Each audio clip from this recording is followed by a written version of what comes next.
नमस्कार साथियों, स्वागत है आप सभी का संपदा जीएस स्टडी पॉइंट में। तो आज हम कोशिका या सेल से जो भी इम्पोर्टेंट क्वेश्चन बनते हैं उन्हें हम यहाँ पे डिस्कस करेंगे। यहीं से क्वेश्चन एग्जाम में भी बनते हैं, ठीक है। तो आज का हमारा पहला क्वेश्चन है, कोशिका में राइबोसोम का मुख्य कार्य क्या होता है। तो यहाँ 4 ऑप्शन दिए गए हैं। ऑप्शन ए प्रोटीन संश्लेषण, बी डीएनए प्रतिकृति, सी ऊर्जा उत्पादन, डी लिपिड संश्लेषण। तो इसका आंसर हो जाएगा प्रोटीन संश्लेषण। दूसरा क्वेश्चन, निम्नलिखित में से किसे कोशिका का पावर हाउस कहा जाता है। गाल्जी उपकरण, लाइसोसोम, माइटोकॉन्ड्रिया या केंद्रक। तो माइटोकॉन्ड्रिया को कोशिका का पावर हाउस कहा जाता है। चलते हैं अगले क्वेश्चन पे। तो मानव शरीर की सबसे छोटी कोशिकाएं कौन सी होती हैं। स्नायु कोशिकाएं, तंत्रिका कोशिकाएं, शुक्राणु कोशिकाएं, ब्रेन स्टेम सेल। तो मानव शरीर की जो सबसे छोटी कोशिकाएं होती हैं वो हैं ऑप्शन सी शुक्राणु कोशिकाएं, ठीक है। अगला क्वेश्चन, कोशिका झिल्ली की सुरक्षा और लाल रक्त कोशिकाओं के निर्माण के लिए आवश्यक एक प्रमुख वसा में घुलनशील विटामिन कौन सा है। तो विटामिन है विटामिन सी, ठीक। अगला क्वेश्चन, उस प्रक्रिया का नाम बताएं जिसमें कोशिकाओं द्वारा पदार्थ का अंतर्ग्रहण प्लाज्मा झिल्ली के द्वारा होता है। तो वो प्रक्रिया है एंडोसाइटोसिस, ठीक। अगला क्वेश्चन, कोशिका की सबसे बाहरी दीवार का नाम बताएं। तो वो है प्लाज्मा झिल्ली। अगला क्वेश्चन, कोशिका के भीतर पाए जाने वाले जेली जैसे पदार्थ को क्या कहते हैं। कोशिका द्रव्य, एक्टोप्लाज्म, न्यूक्लियोप्लाज्म, उपरोक्त में से कोई नहीं। तो इसे कहते हैं कोशिका द्रव्य।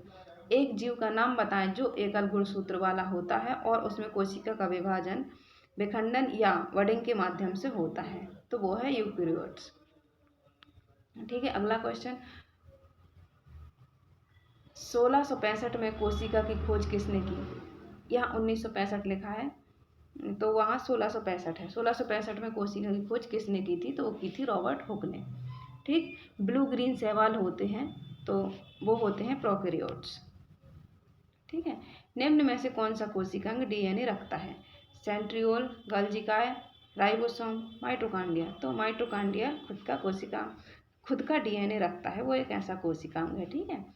तो अगला क्वेश्चन है, कौन सी रचना जंतु कोशिका को वनस्पति कोशिका से विभेदित करती है। तो इसका आंसर हो जाएगा सेंट्रोमियर, ठीक है। अगला क्वेश्चन है, सेल नाम किस जीव वैज्ञानिक ने सर्वप्रथम दिया था। तो रॉबर्ट हुक ने सेल नाम सबसे पहले दिया था। अगला क्वेश्चन है, निम्न में से सबसे छोटी कोशिका कौन सी है। अमीबा की या श्वेत रक्त कणिका, लाल रक्त कणिका या माइकोप्लाज्मा की। तो इसका आंसर हो जाएगा माइकोप्लाज्मा, ठीक। अगला क्वेश्चन है, इनमें से एक कोशीय जीव है।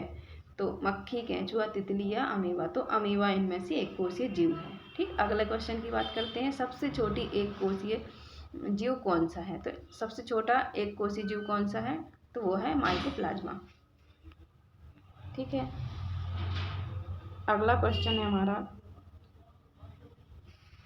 स्पष्ट केंद्रक का अभाव निम्न में से किसमें होता है। कवक, जीवाणु, गुलाब के फूल में, नीलहरे शैवाल में। तो जीवाणु में स्पष्ट केंद्रक का अभाव होता है, ठीक। अगला क्वेश्चन, केंद्रक को किस अभिरंजक द्वारा अभिरंजित किया जाता है। तो उसे किया जाता है सेफ्रीन के द्वारा, ठीक है। अगले क्वेश्चन की बात करते हैं, माइटोकॉन्ड्रिया की खोज किसने की थी। तो वो की थी अल्टमैन ने। नेक्स्ट क्वेश्चन, निम्न में से कौन अभिरंजक है। तो सेफ्रीन जो है वो एक अभिरंजक है, ठीक है। अगले क्वेश्चन की बात करें, कोशिका की खोज कब हुई। तो 1665 में कोशिका की खोज हुई।